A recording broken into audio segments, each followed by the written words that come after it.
Você vai acompanhar agora as aulas preparatórias para o Enem. Essa é uma parceria da TV Assembleia com a Escola Legislativa. Mas antes, vamos conhecer o trabalho dessa escola, que oferece aulas para alunos da periferia da Grande João Pessoa e todo ano a prova de 70% a 80% dos alunos, com uma equipe formada pelos melhores professores da capital. Tiago é um dos alunos do ELEGES, a Escola do Legislativo, que surgiu com o objetivo de capacitar e qualificar os funcionários da Casa Epitácio Pessoa. A Escola do Legislativo está agregando muito minha formação como pessoa em si, além do como eles planejam as aulas em si, que é de qualidade, por cima, além de ser gratuito, que facilita todo mundo, uma parcela da população conseguir essa educação de qualidade, me formou como uma pessoa. Agora eu sei muito sobre ética e cidadania, como se comportar como cidadão e principalmente como exercer minha função de cidadão. A Escola do Legislativo surgiu como uma resposta à Constituição Federal, que no artigo 39, parágrafo 1º, diz que todo órgão de governo deve ter sua escola de treinamento ou seu núcleo de treinamento. Então, prioritariamente, a Escola do Legislativo surgiu para capacitar os talentos humanos da Casa de Epitácio Pessoa. Desde o início, havia uma necessidade de que a escola aproximasse o poder legislativo da sociedade civil. Então, sentimos essa necessidade de trazer a sociedade para a escola com o intuito de conhecer o funcionamento do poder legislativo. O ELEGES conta com uma ampla programação dentro da educação, para além da capacitação de servidores. Cursos de línguas com inclusão cultural, desenvolvimento da pesquisa científica e cursinhos preparatórios para Enem, que estão sendo desenvolvidos tanto presencialmente como também em parceria com a TV Assembleia, contando com alto índice de aprovação. Aqui a gente tem uma educação de excelência, aqui nós temos uma formação voltada para a cidadania, para a prática cidadã, e nós temos também altos índices de aprovação. Então, nada mais importante, para a formação desses jovens que estão aí em crescimento, pensando no futuro, sendo o futuro, do que uma educação de qualidade. Além disso, a ELEGES conta com um sistema educativo baseado em pilares, como explica a coordenadora. A formação e a capacitação, tanto dos servidores da Casa de Epitácio Pessoa, como do público externo, com vários cursos de extensão universitária e formação, a produção do conhecimento com o grupo de pesquisa. Hoje, esse grupo de pesquisa está contemplando mais de 30 pesquisadores no Brasil todo. Agora, em abril, lançamos o primeiro e-book, parte dessa pesquisa científica, e vem aí o segundo. E a educação para a cidadania em si. Os alunos do cursinho pré-vestibular têm aulas de ética e cidadania comigo, e combina com a visita à Casa de Epitácio Pessoa, onde eles vão ver minuciosamente o processo legislativo. A ELEGES, premiada em 2017 pela Associação Brasileira de Escolas do Legislativo, continua trabalhando para formar cidadãos e fortalecer o poder legislativo. E guys, prontos para mandar bem no inglês do Enem? Então fica com a gente que a aula já vai começar. Let's go! TV Assembleia, a Paraíba se enxerga aqui. Hello! Hey there! Olá, e aí, como você está? Está se preparando bem aí para a sua prova do Enem? Mais uma aula de inglês com o professor Genaldo, e hoje nós vamos estudar sobre o dare to be, que é um verbo específico em inglês, Ele é um pouquinho diferente, você vê que ele utiliza o verbo to be, mas aqui nós temos o verbo que é chamado dare to be, que nós traduzimos em português como verbo haver, no sentido de existir, certo? Que muitas vezes nós traduzimos como tem. E aí hoje nós vamos estudar então esse verbo. Dare to be então significa, é o verbo haver em português. Ele precisa de um estudo específico, por quê? Porque ele é diferente dos outros verbos. Então, vamos dar uma olhada nele. Nós vamos estudar o dare to be no presente, no passado e no futuro, para você ter uma ideia de como é que funciona. Então, vamos lá no presente. Então, no presente nós temos there is e there are. Um é utilizado no singular e o outro é utilizado no plural. there is é no singular e there are é no plural. Veja o exemplo aqui, a frase. There is a car in front of the school. Há um carro na frente da escola. Ou seja, tem um carro na frente da escola. Estou dizendo, tem um carro na frente da escola. Então, eu posso utilizar o verbo there to be. E aqui, então, o there to be conjugado, nós temos dessa forma. There is, que é no singular. Já no plural, nós temos a forma... Voltando aqui, então vamos ver primeiro na forma negativa e depois na forma interrogativa. Depois vamos para o plural. Na forma, essa frase aqui, there is a car in front of the school, ela está na forma afirmativa. Eu estou afirmando, estou dizendo, há um carro na frente da escola. Mas se eu quero dizer, não há um carro na frente da escola, como é que fica? Fica, there is not a car in front of the school. Não há um carro na frente da escola. Veja que eu acrescentei aqui, a partícula not. Lembre que você pode fazer a contração do is mais not, que fica isn't. Na forma interrogativa, nós temos is there a car in front of the school? Há um carro na frente da escola. Veja que essa frase está na forma interrogativa, certo? Então, frase na forma afirmativa, negativa e interrogativa. Há um carro na frente da escola, não há um carro na frente da escola e há um carro na frente da escola. Então, eu utilizei a forma there is. Por quê? Porque todas essas frases aqui, elas estão no singular. Já no plural, aí nós temos there are. É utilizado no plural. Significa também há. Ou seja, eu digo, há um carro na frente da escola, e eu digo também em português, há 2 carros na frente da escola. Por quê? Porque em português não vai ter a diferença, que nós percebemos aqui em inglês, como there is e there are. Então, quando é há no sentido de existir, aí se tem só um objeto ou mais de um objeto, em português, você lembra, estudando em português, né, que a tradução é há. Então, nós temos agora na forma there are no plural. There are 2 students in the classroom. Há 2, aqui tem o numeral 2 students in the classroom. Há 2 estudantes na sala de aula. A frase está na forma afirmativa.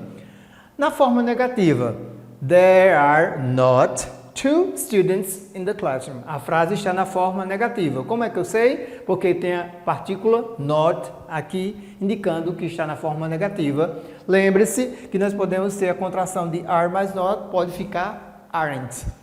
E na forma interrogativa, o que é que faz? Eu inverto o começo. Então fica, are there 2 students in the classroom? Há 2 estudantes na sala de aula. A frase ficou na forma afirmativa ou na forma interrogativa. Lembrando, na forma afirmativa nós temos there is, na forma negativa there is not ou there isn't. Na forma interrogativa você inverte o começo, então fica is there. A mesma coisa com there are, na forma afirmativa, there are not ou there aren't, na forma negativa, e na forma interrogativa, você inverte o começo aqui da forma afirmativa e então transforma na forma negativa, que nós temos are there. Isso daqui, então, é o there to be na forma afirmativa, negativa e interrogativa no presente. Aqui com there is e com there are. Só que eu disse que nós vamos estudar ele também no passado. Eu deixei aqui, mas olha, a única coisa que nós podemos acrescentar para colocar no passado é essa transformação aqui, quando é no singular, fica there was. There was a car in front of the school. Havia um carro na frente da escola. E se eu quero dizer não havia, então vai ficar there was not. Ou wasn't. There was not a car in front of the school. E se eu quero colocar na forma interrogativa, fazer uma pergunta, como é que fica?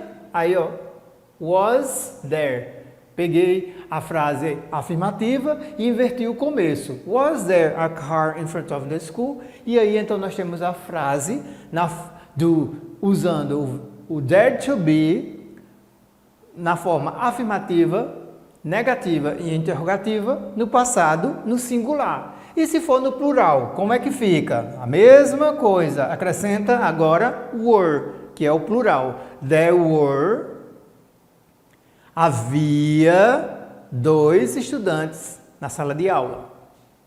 E se eu quero dizer na forma negativa, aí eu acrescento de novo aqui, ó, were.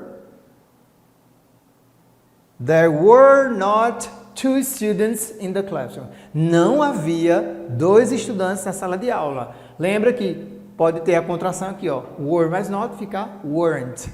E na forma interrogativa, o que é que faz? Ó, você pega a frase que está na forma afirmativa e apenas inverte o começo. Então aqui nós temos, ó, were there. Were there 2 students in the classroom? Havia 2 alunos na sala de aula.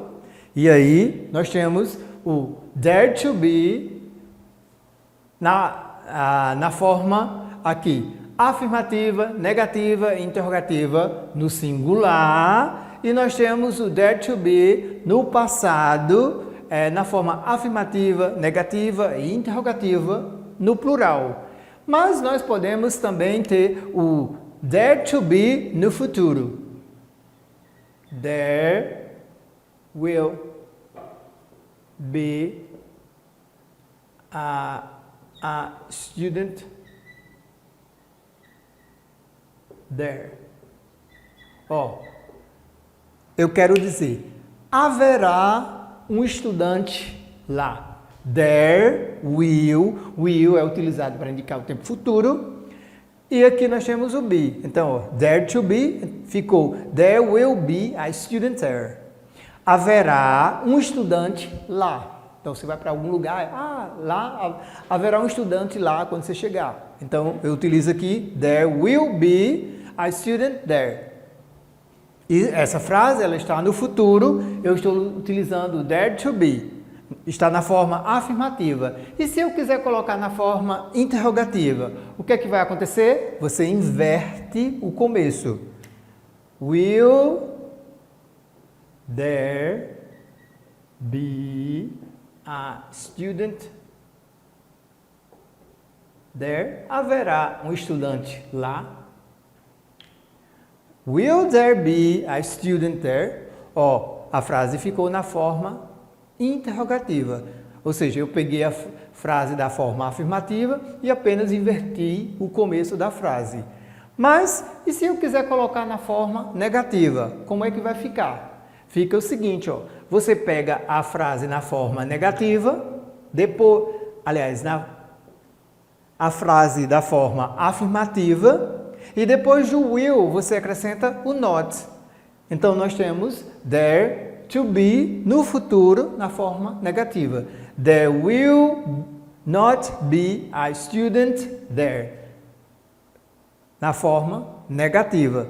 Então, a gente viu aí hoje o verbo there to be, que é um verbo diferenciado. Lembra que é diferente do verbo ter, porque ter passa a ideia de posse. Então, por exemplo, eu digo assim, ó, eu tenho 2 livros. Ou eu posso dizer, tem 2 livros ali. Eu não posso dizer, ó, have 2 books there. Não pode ser assim. Por quê? Porque esse ter aqui é ter no sentido de existe, há. E aí eu utilizo there to be. Eu não vou escrever ou não vai ter a frase have 2 books there. Não é assim que funciona em inglês. Nesse sentido, hoje nós estamos estudando, então, o there to be, que é o verbo haver, e nós estudamos no presente, no passado e no futuro, nas formas afirmativa, negativa e interrogativa. Desejo que você tenha ótimos estudos, se esforce, se dedique e logo mais estaremos de volta. Qualquer dúvida, nos envie a mensagem ou a sua dúvida e assim nós teremos prazer em responder aos seus questionamentos. Bye bye, see you next class.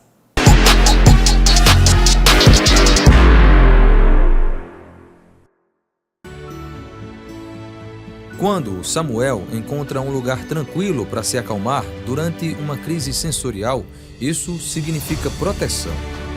Se o Nicolas pode brincar com seu brinquedo preferido e se sentir seguro em qualquer lugar, isso é direito. E quando o Liebert tem seu assento garantido no ônibus, isso significa respeito. Para cada pessoa com TEA, transtorno do espectro autista, uma lei que acolhe.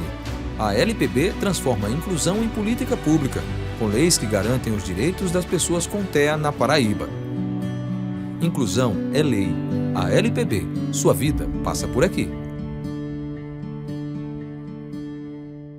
Já disseram que o mundo era plano, que Cochichola era um lugar distante e que ninguém sabia como as leis eram feitas.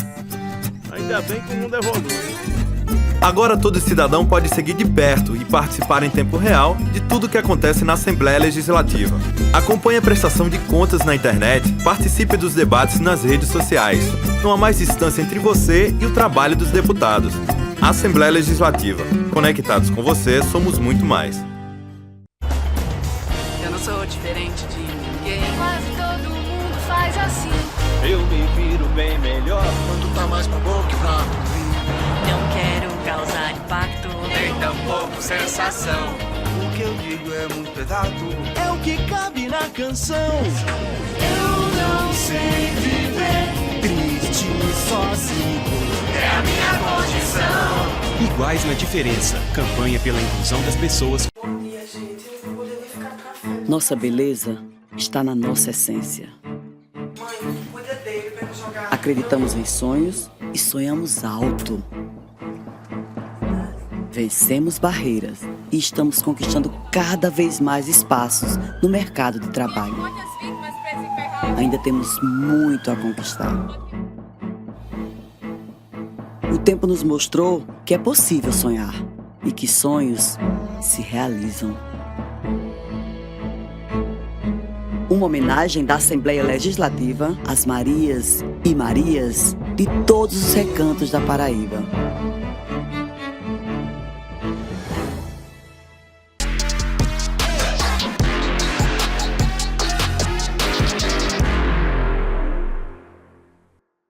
E aí, estudantes, preparados para fechar as contas do Enem? Então não perde essa aula de matemática que já vai começar. TV Assembleia, a Paraíba se enxerga aqui. Fala, meu povo, bom dia, boa tarde, boa noite. Eu não sei se vocês estão assistindo pela televisão ou estão assistindo pelo YouTube. Sejam bem-vindos à Assembleia, sejam bem-vindos ao Eleges. Meu nome é Fabrício, serei seu professor de matemática por hoje. Bem, pessoal, nas aulas anteriores a gente já estudou análise combinatória na parte de combinação e arranjo. Só um pequeno lembrete, combinação é quando a ordem dos elementos não importa e arranjo é quando a ordem dos elementos importa. Mas o que é isso? Quando eu pego alguns elementos, faço um agrupamento deles, ou seja, coloco um conjunto de elementos, pego um pedaço dele e organizo de um jeito, nós estamos falando de análise combinatória. E quando é uma combinação e quando é um arranjo? Quando é uma combinação porque a ordem não importa. Por exemplo, se eu pegar e chegar na sorveteria, vários sabores, e quiser um sorvete de 3 bolas, se eu pegar chocolate, morango e baunilha, ou se eu pegar baunilha, morango e chocolate, são os mesmos sabores, mas em ordens diferentes. Mas é o mesmo sabor, é o mesmo sorvete. Então estamos falando aqui de uma combinação. E outro, como é que seria o arranjo, Fabrício? O arranjo seria o seguinte, imagine o seu número de telefone. Se eu troco a posição dos números,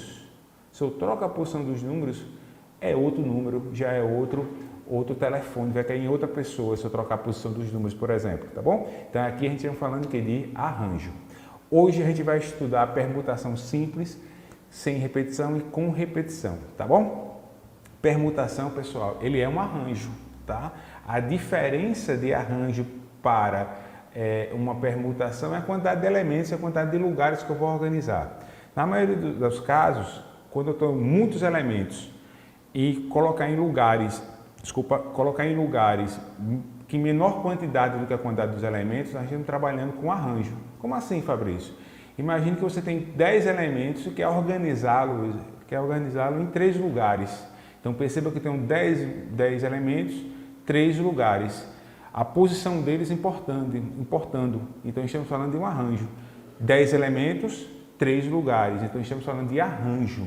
E quando é que seria uma permutação? É a mesma coisa, tá? Sendo que eu teria 10 elementos em 10 lugares. Se eu tivesse 5 elementos em 5 lugares, ou seja, a quantidade de elementos, a quantidade de lugares que eu vou organizar, seria para a gente o quê? Uma permutação.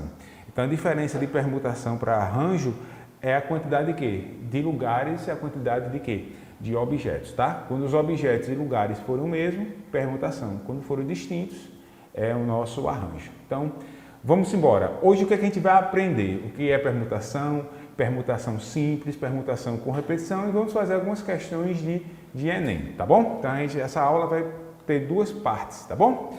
Então vamos lá, dê uma lidinha bem simples. O que é uma permutação? Permutar é reorganizar a ordem de um conjunto de elementos. Então vou reorganizar esses elementos.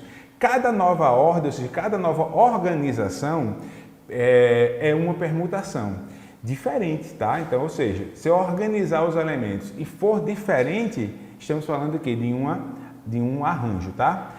Mesmo usando exatamente os mesmos elementos. Por exemplo, ABC. Se eu trocar de posição, fizer ACB, BAC, BCA, CAB ou CBA, eu tenho 6 subconjuntos, 6 reorganizações e todas elas o quê? Todas elas diferentes, tá? Com 3 elementos distintos, a gente conseguiu fazer o quê? 6 permutações. Beleza? Tranquilo? Então, 3 vezes 2 vezes 1 é igual a 6, tá? Então, princípio fundamental da contagem, que é uma nossa permutação, tá bom?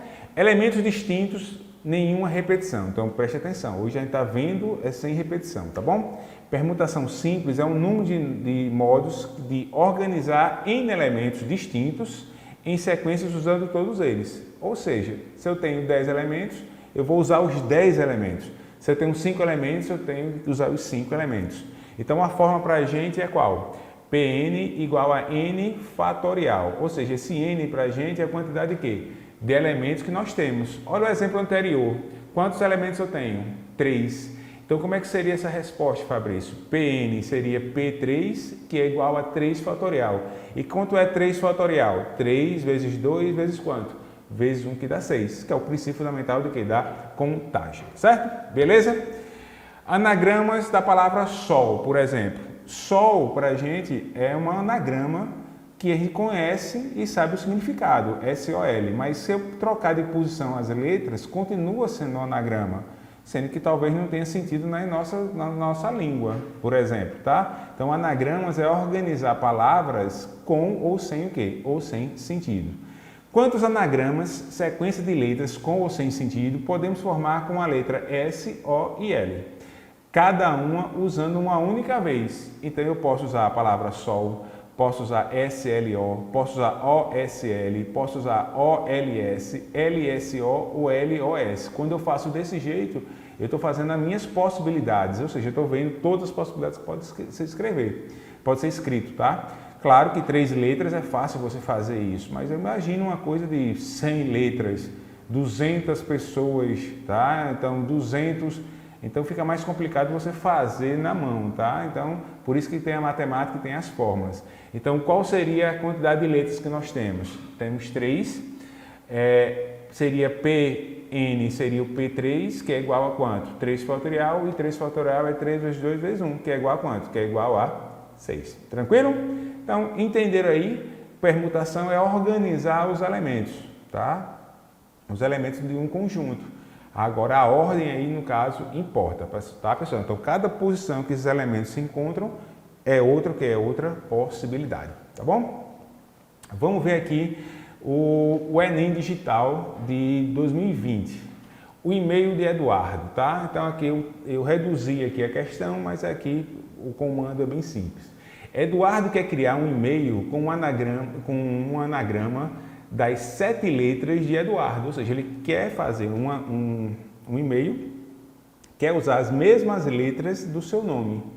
O E, o D, o U, o A, o R, o D e o O, tá certo? Ou seja, 7 o quê? 7 letras. E que Edu aparece sempre juntos nessa ordem. Então, Edu pra gente, o E, o D e o U, pra gente vai ser o quê? Vai ser como se fosse uma letra só, tá? Então, agora nós temos o quê? Edu, que é uma letra só, aí vem o A, o R, o D e o O. Então, na verdade, eu tenho o quê? 5 letras. O Edu, eu imagino sendo uma letra, o A sendo outra, o R sendo outra, o D e o O sendo outras letras, tá bom? Juntas nessa ordem. Então, o Edu vai ser sempre nessa ordem, tá? O e-mail Eduardo já existe. De quantas formas ele pode criar esse e-mail, tá? Ou seja, Edu como se fosse uma letra só, o restante a gente vai usar. Então, Edu como uma letra, o A, o R, o D e o O como as outras. Então, aqui, na verdade, nós não temos 7 letras, nós temos o quê? 5 letras. Então, 5 letras que eu vou organizar elas de formas diferentes. Então, é uma permutação. Permutação de quanto? Permutação de 5, 5 fatorial, que é igual a quanto? Que é igual a 120. Nós temos 120 maneiras de escrever anagramas com Edu juntos.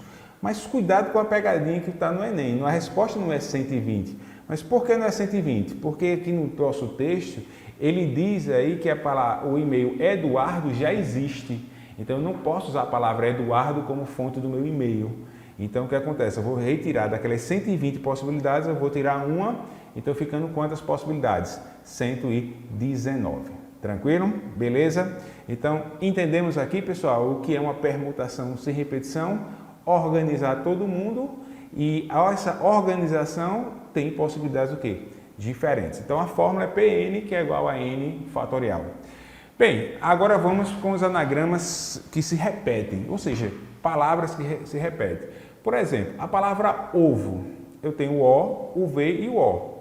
Se eu trocar de posição esses dois O's do começo e do final, pegar o primeiro O, jogar para o último e o último jogar para o primeiro, acontece a mesma situação, acontece a mesma palavra. Então, aqui a gente não pode contar uma coisa 2 vezes, tá? Então, o nome disso é permutação com repetição, que é muito comum cair no Enem, tá? Muito comum mesmo, tá bom? Então, vamos dar uma lidinha. Se entre os N elementos, alguns são iguais entre si, trocá-los de lugar não cria uma sequência nova, como a palavra ovo. Por isso dividimos para não contar repetição. Então, a gente não conta o quê? Repetição. Então, qual é a forma, Fabrício? Pn, aí elevado a N1, N2, N, assim vai, tá? Que é igual a N fatorial dividido por N1, que é a repetição fatorial, vezes N2, que é a repetição fatorial, N3, e assim vai. Eu sei que essa forma não é muito simples de você imaginar como seria isso, mas com um exemplo, eu juro a você que você vai entender. Olha só a palavra arara. Note que eu tenho quantas letras? O A, o R, o A novamente, o R novamente e o A novamente. Então, aqui eu tenho 1, 2, 3, 4, 5 letras. 3 são repetidas, que é a letra A, e o R também são repetidas, que são 2 vezes, tá bom? Então, como é que a gente responde isso aí, Fabrício? Aparece 3 R's e 3 A's e 2 o quê? 2 R's. Então, como é que eu faria isso? Eu pegaria as 5 letras fatoriais, então 5 fatoriais dividido pela quantidade de repetição, que é o A aparece 3 vezes e o R aparece 2 vezes, todos eles são fatoriais, tá bom? Bem, vamos embora aqui. Então, a palavra arara tem 5 letras, mas a letra A se repete 3 vezes e a letra R se repete o quê? 2 vezes. Se eu não soubesse que tinha repetição, como é que a gente faria? R, né, P, N, ou seja, P5, porque são 5 letras, que é igual a 5 fatorial, que é quanto? Que é 120.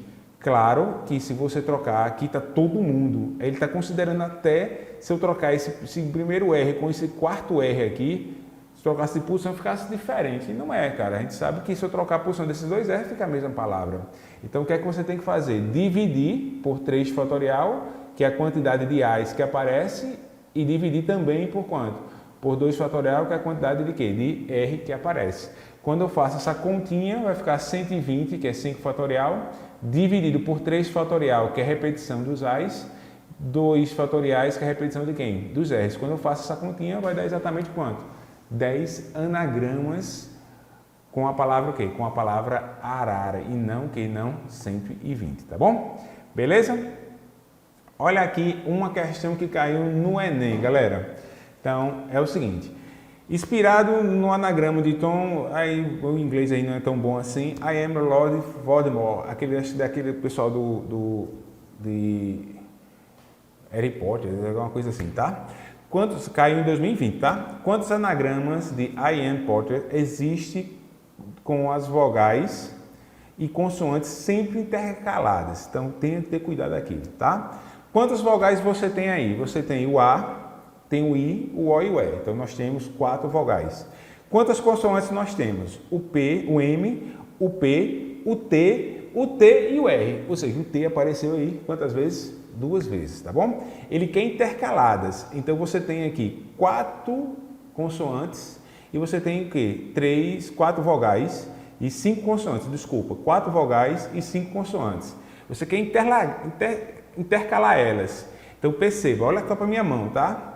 Você tem 5 consoantes e 4 vogais. Você quer intercalá-las. Então, se eu começar com vogal, ou seja, vai ter 2 consoantes juntas, e já pode acontecer. Ele diz aí que tem que ter uma vogal e uma consoante. Então, de cara, já perceba a organização do nosso problema. Tem que começar com o quê? Com consoante, porque tem uma consoante, uma vogal, consoante, vogal, consoante e vogal. Então, beleza. Então, fica aqui a nossa intercalação, tá bom? Então, vamos pensar agora. Constante com T repetindo, que são as vogais. Então, é uma permutação com repetição. Quantas eu tenho? Quantas consoantes eu tenho? Eu tenho 5, sendo que 2 têm repetição, que é a letra T. Então, vai ficar como? 5 fatorial dividido por 2 fatorial. Beleza. Vogais eu tenho quantas? Eu tenho 4. Todas elas distintas, não tem repetição. Então, mudar de posição essas vogais. 4 o quê? 4 fatorial. 4 fatorial é quanto? 4 vezes 3 vezes 2 vezes 1, tá bom? Então, qual é a resposta aqui? Na verdade, é quanto? 5 fatorial dividido por 2 fatorial vezes 4 o quê? 4 fatorial. Alternativa lá, a letra o quê? Letra E. Perceba que na questão do Enem, ele não pediu para você calcular isso, não. É que pelo menos você saiba fazer o quê? A nossa expressão. Tranquilo, galera? Então, vamos lá. Permutação simples e permutação com repetição. Vamos fazer um contraponto aqui, tá? Elementos todos distintos, repetição, alguns são repetidos, tá bom? Fórmula, Pn é igual a N o quê? N fatorial. Para repetição é quem? Pn elevado a N1, elevado a N2, elevado a N3. Esse N1, N2, N2, 3, 4 são a quantidade de elementos que estão repetindo aí, tá bom? Isso aí varia de acordo com os elementos, tá bom? Então, seria quem? N fatorial dividido pelo fatorial das repetições, pelo produto da fatorial das repetições, tá bom? A palavra-chave aqui, o exemplo-chave que a gente fez foi a palavra sol e a palavra o quê? A palavra arara. Tranquilo, galera? Cuidado com as pegadinhas. Vamos dar um tempinho aqui que a gente vai começar agora com as questões de Enem. Na próxima aula a gente se encontra. Um cheiro no coração.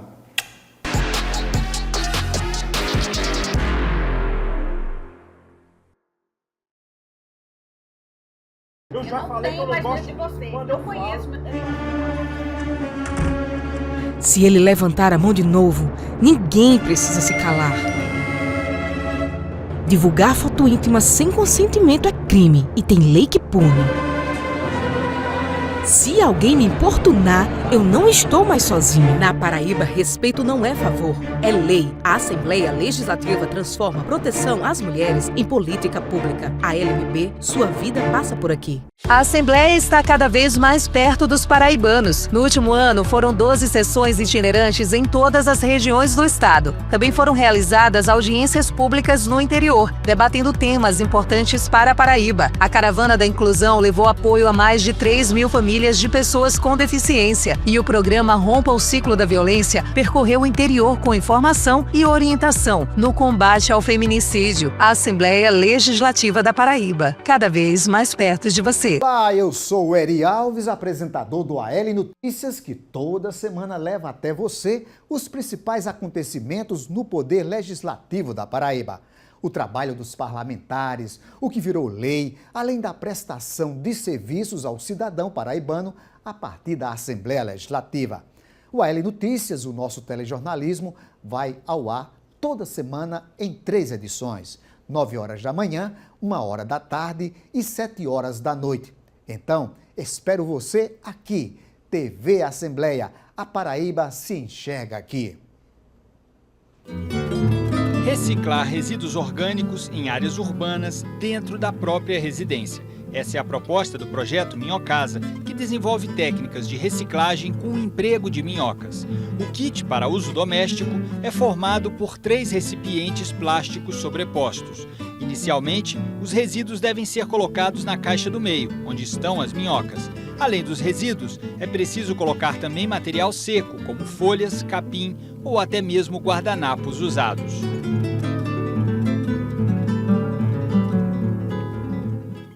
As minhocas se encarregam do serviço e, após alguns dias, 2 tipos de adubo são produzidos. O líquido, que sai pela caixa de baixo e pode ser usado para pulverizar plantas e jardins, e o humus de minhoca, disponível na caixa do meio, pouco tempo depois dela ficar cheia e as minhocas migrarem, por pequenos buracos, para a caixa de cima. Uma vez utilizado o humus da caixa do meio, a caixa de cima, já com minhocas e resíduos, desce, e a caixa do meio, agora vazia, volta para o kit na parte superior. Reciclar resíduos orgânicos domésticos nas próprias residências pode trazer vários benefícios. De um lado, estimula a produção de adubo a baixo custo para uso em canteiros e jardins. Do outro, se difundido em larga escala como política pública, pode reduzir o gasto com a coleta de lixo e com a construção e gestão de aterros sanitários.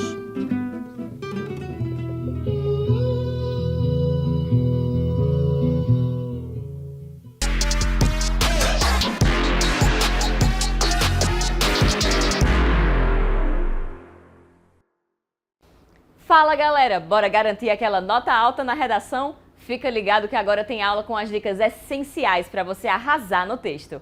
TV Assembleia, a Paraíba se enxerga aqui.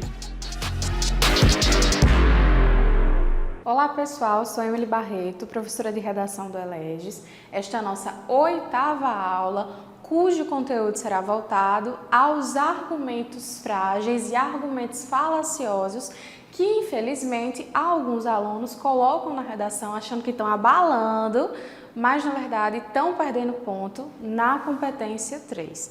Antes de a gente começar com o conteúdo propriamente dito, eu preciso te explicar por que é importante você trazer uma argumentação.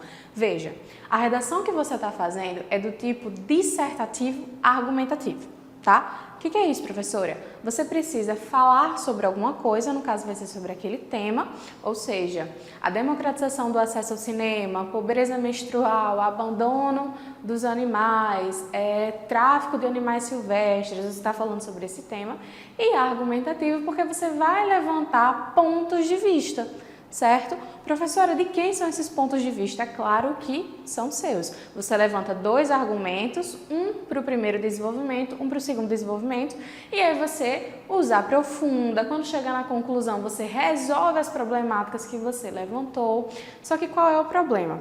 Durante esse processo de aprofundar o argumento, o aluno, muitas vezes, você que está aí do outro lado da tela, erra sem querer. Como assim, professora? Às vezes você traz uma informação redundante, ou seja, você fala uma coisa e no lugar de continuar essa ideia, aprofundar a ideia, você depois fala a mesma coisa com outras palavras. Ou você traz uma informação que ela não é verdadeira, você traz uma informação distorcida da realidade. E aí a gente tem problema na competência 3, que é especificamente a competência que vai avaliar essa argumentação. Então aqui eu vou ver se tu tem falha no teu projeto de texto, se tu tem lacunas nessa argumentação.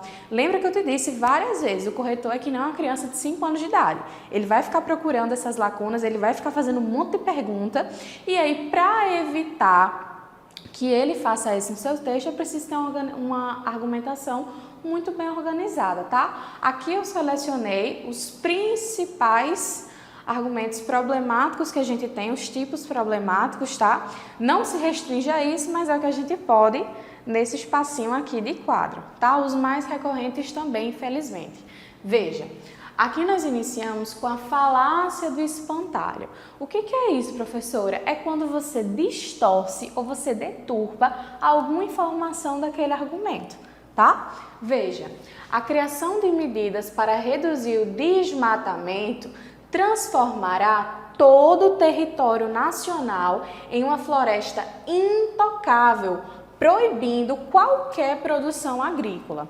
Gente, deixa eu dar uma dica para vocês. Na redação do Enem, evitem generalizar muito as informações, tá? Então, evitem algumas palavrinhas. Isso sempre acontece, todo o público, qualquer público, essa é a única maneira. Evitem esses termos, porque vocês estão generalizando informações que muitas vezes não é verdade, não abarca um público, não abarca um problema, não abarca uma coisa tão grande. Qual é o problema daqui? Qual é a informação distorcida que a gente tem aqui? A criação de medidas para reduzir o desmatamento não transforma, a floresta em intocável e muito menos proíbe, aqui, super generalista. A gente não tem essa proibição de qualquer produção agrícola, tá? Então aqui eu estou distorcendo quais seriam as medidas, eu estou distorcendo quais seriam os resultados dessas medidas para reduzir o desmatamento, ok? Aqui nós temos a generalização apressada. Qual é o problema daqui, professora? Veja, são muito parecidos, tá? A diferença é que aqui a informação no todo vai ter esse problema de distorção. E aqui a gente tem esse problema de distorção quando você está concluindo a ideia, tá? Veja, parte dos alunos usa IA para cometer plágio, ok? É uma coisa que acontece. Veja, eu não generalizei os alunos, tá? Eu falei que é uma parte que usa, acontece. Logo, essa tecnologia apenas incentiva práticas desonestas no meio acadêmico. Tá aqui o nosso problema. Então, olha, essa primeira parte tá ok. É a informação de boa, tranquila, realmente isso acontece. Mas o problema tá aqui, na conclusão da ideia. Então, isso significa, usar a IA significa que todo mundo que usa IA, todo mundo que pesquisa alguma coisa na inteligência artificial irá cometer plágio, irá cometer essa prática desonesta? Não.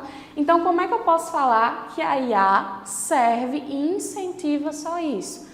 Eu não posso, tá? Tivemos aqui mais um problema.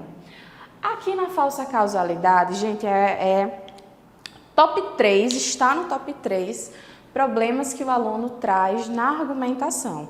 É quando você estabelece uma relação de causa e consequência, de causa e efeito, com elementos que, na verdade, não fazem essa relação, tá? Então, essa relação não existe, você está colocando lá porque você quer, você está forçando muito para caber, tá? Mas, na realidade, não tem. Aqui, por que eu digo que é top 3 que acontece em redação? Porque uma coisa que eu recomendo muito para os meus alunos minha gente, chegou no desenvolvimento, você vai aprofundar o seu argumento, lembre, dos pilares: causa, consequência, exemplos. Você vai me explicar por que o problema acontece, como o problema acontece, vai me explicar quais são as consequências desse problema para o público-alvo que o tema delimitou e vai me trazer exemplo de alguma coisa. Professora, eu preciso trazer exemplo dos dois? Não, a gente já teve esse diálogo. Ou você traz de causa ou você traz de consequência. Professora, mas eu sou muito bom, eu sou tampa, então traga dos dois, tá? Se você é muito bom, tá com tempo, tá com espaço, traga tudo.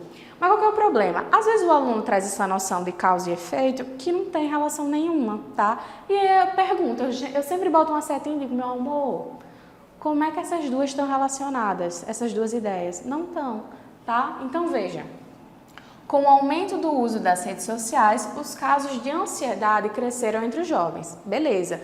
O que é que um bom aluno, que bota a cabeça para pensar, faria agora?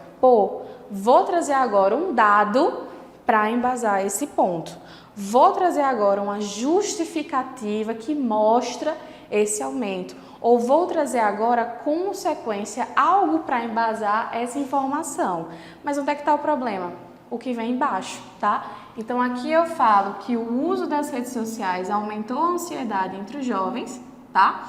Mas aqui eu continuo, ó. Em vista disso, fica claro que a internet é a causa de todos os problemas psicológicos que afetam esse público. Veja que a gente tem novamente o problema de você generalizar. Eu posso dizer que o problema de todos os transtornos psicológicos que podem afetar um adolescente acontece por causa da internet.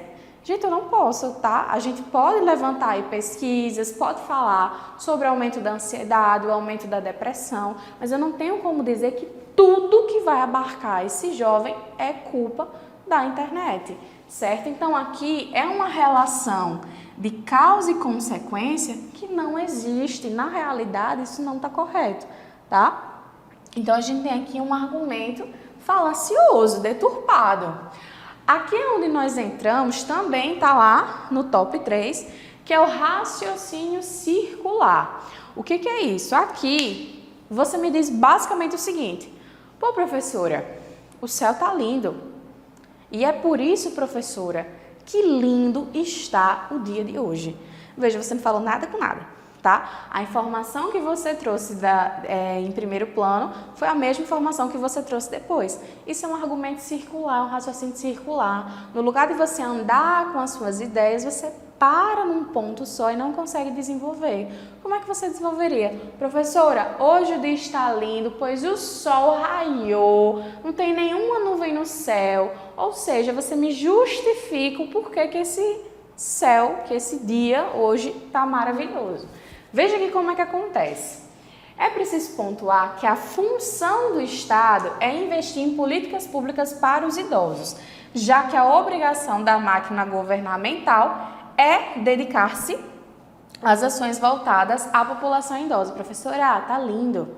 Aqui o aluno arrasou.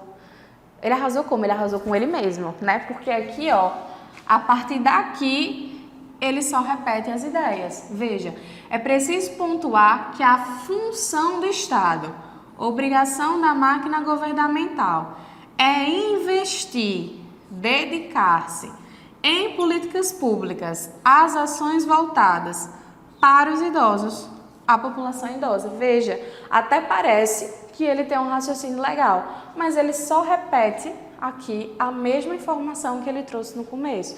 E isso é um problema, porque significa que você não consegue desenvolver a sua ideia.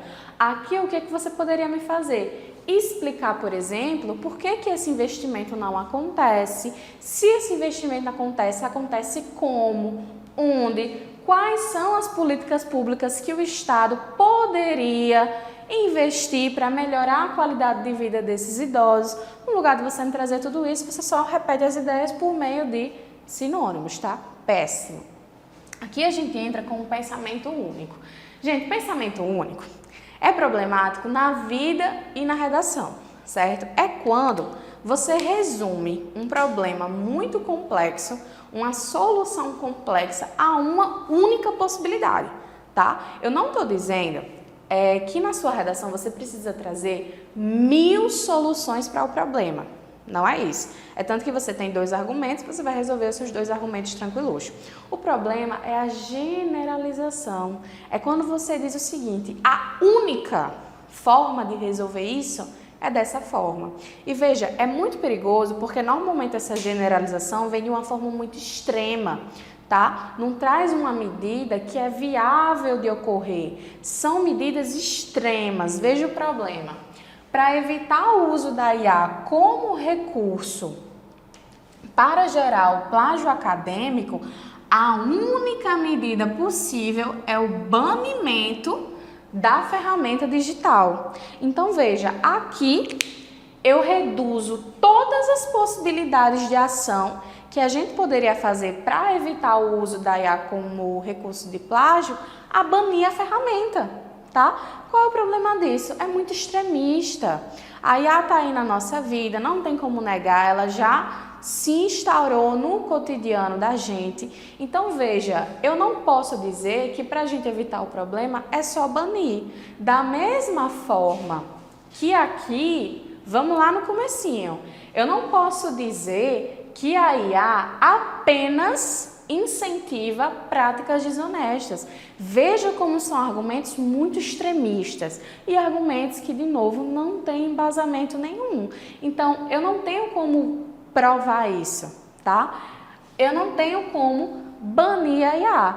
Assim como há os seus malefícios, como que a gente pontuou aqui, que é o plágio, o uso das redes sociais com o aumento da ansiedade entre os jovens, a gente também precisa falar dos benefícios. E se há benefícios, não tenho como trazer esse extremismo, tá?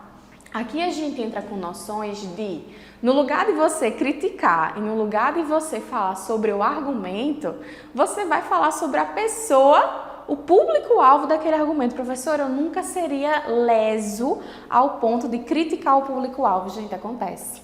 E às vezes vocês nem percebem. Então veja, no lugar de você fazer uma crítica a quem abandona os animais, você começa a falar mal dos animais. Uma situação que aconteceu uma vez foi que eu passei o tema de um dos anos do Enem em sala que falava sobre saúde mental. E aí um aluno muito querido, ele botou assim na proposta de intervenção, que uma solução viável era deixar que todo mundo que tivesse transtorno mental fazer eutanásia. Gente, isso é muito problemático, porque no lugar de você resolver o problema, trazer políticas de apoio, políticas públicas de incentivo à saúde mental, você está dizendo que o problema é a pessoa que tem esse transtorno, é a pessoa que passa por esse problema, tá? Então veja, as críticas dos professores ao uso de IA não têm valor significativo. Professora, mas se eu quisesse desenvolver essa ideia, eu poderia? Poderia. Você poderia justificar, poderia explicar o porquê, poderia explicar que não há um embasamento, poderia levantar inclusive uma pesquisa aqui, um dado. Mas o que é que se faz? Pois eles mal sabem utilizar ferramentas digitais. Qual foi o problema aqui? Aqui o aluno, no lugar dele justificar, dele explicar o argumento dele, ele ataca quem é o público-alvo. No caso aqui, veja, os professores, tá? Isso é muito grave, gente. Em casos mais extremos, como desse aluno que eu falei, na proposta de intervenção que ele trouxe essa solução, você pode até ferir os direitos humanos e ferir a Constituição, que conforme o Manual do Corretor, na competência 5, a gente precisa zerar essa competência, tá? Então, veja, esse problema parece que nunca vai cair no seu colo, mas é bem frequente, certo? Aqui também, top, que acontece muito e derruba principalmente, competência 2, aqui derruba muito competência 5 e aqui derruba muito competência 2, tá? Que qual é o lance? É o apelo à autoridade. Professora, mas eu achei que era uma coisa boa colocar um filósofo, um sociólogo, um educador. É bom, mas veja, se você está fazendo um tema sobre educação, você tem que colocar quem para falar sobre? Alguém que fala algo sobre educação e que é uma autoridade no assunto. Vou colocar um educador, vou colocar uma pessoa que já trabalhou em um cargo político de educação, vou colocar um filósofo que fala sobre isso, um sociólogo que trabalha sobre isso, pessoas que são autoridade nessa área. Eu não posso colocar, por exemplo, um economista para falar sobre biologia marinha. Não tem nada a ver uma coisa com a outra. Vou dar um exemplo mais prático ainda. Eu estou dando aula de redação, certo? Estamos trabalhando aqui o português. Eu posso dar uma aula de matemática, minha gente? Não posso. Você pode botar um cálculo aqui simples, que é capaz de eu errar, eu passar meia hora aqui me enrolando para tentar fazer esse cálculo. Por quê? Porque eu não sou autoridade na área. Assim como o professor de matemática não pode chegar aqui e dar uma aula de argumentação, porque ele não é autoridade. Então, veja, esse problema aqui é quando você traz uma figura que sim é renomada, pode até ser conhecida, mas que não é uma referência na área, não tem estudos que respaldem a opinião dessa pessoa na área. Ou pior ainda, que é quando você traz uma fala, uma pesquisa, um argumento sem especificar quem foi que trouxe. Isso acontece muito, gente, é a vagueza. Veja, pesquisas afirmam, pesquisas mostraram. Quais pesquisas? Quem fez essas pesquisas? Veja, Especialistas garantem que o envelhecimento da população levará ao colapso da economia brasileira. Beleza, tu bota isso aqui na redação. O que eu coloco?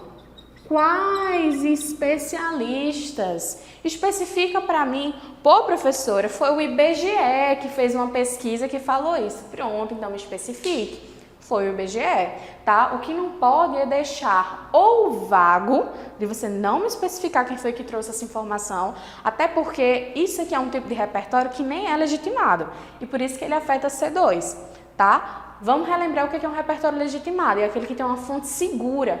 Qual é a fonte segura disso? Não tem, tá? Então, aqui, tanto quando você tem esse problema de vagueza, quanto quando você traz uma pessoa que até é uma pessoa conhecida, mas que não é uma referência na área, beleza?